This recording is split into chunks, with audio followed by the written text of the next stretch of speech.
Let's do an update on some of my favorite hybrids or hybrids that are doing things currently, like this Phalaenopsis that is blooming for the second time this year. And I love this one specifically because the flowers really change the color and pattern depending on the temperature it is when they bloom.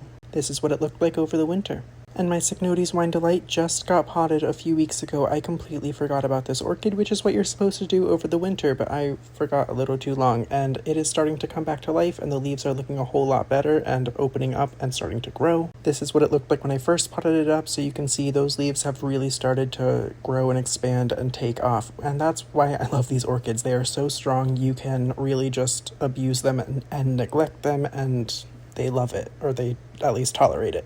My Motoniopsis is also still hanging on to this flower, and I just love this flower so much. It is such a pretty little flower, and it smells good too, so what's not to love? The Pyloric Cymbidium has two flower spikes starting to grow, and there's even a little bud inside of this one. It's really hard to see, but inside of this little sheath thing, there's a bud just tucked in there ready to grow a little bigger and pop out and show me that beautiful flower. My Psychopsis has also just finished growing its newest growth, and this is a hybrid Psychopsis, and it has something growing at the base of that pseudobulb, and I don't know what it is yet, so I am really hoping for a flower spike because this is one of my oldest orchids, and I really want it to bloom. It's one of my favorite orchids as well.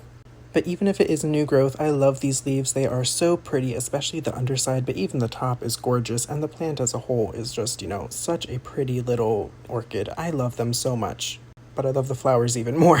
My 90-year-old Cattleya has a sheath, so we will be getting flowers this year, and my other large Cattleya has a sheath growing as well, and I did break this new growth when I was repotting this year, but it still grew a sheath, and I am thrilled about that because I don't know what this is, so it's going to be a fun little surprise. And a different fun little surprise that I got 2 years ago now is this Dendrobium, I think at least, because the person I got it from mostly grows Dendrobium. I saw these two little things growing at the top of the canes, and I thought they were finally flower spikes, but turns out they're keikis, so I have to wait a little longer. My Brassivola hybrid pot that has a bunch of different Brassivolas in it is starting to grow in really well and take off, and I'm really excited because I want to see these flowers quite soon and all the different colors there are in here. And my Vandas, this is very exciting news because, I cannot grow Vandas in my climate easily at all. It takes a lot of work, but look at all these new roots growing. This one has green roots and the other one has purple roots, so I can tell the roots apart, and they are both growing so well, and I am so excited. There are the two other Vandas that I was trying to grow inside. Unfortunately, they just did not grow as well, so I finally moved them outside, but I'm still waiting on root growth on those. Anyways, I hope you enjoyed the update on some of my hybrid orchids.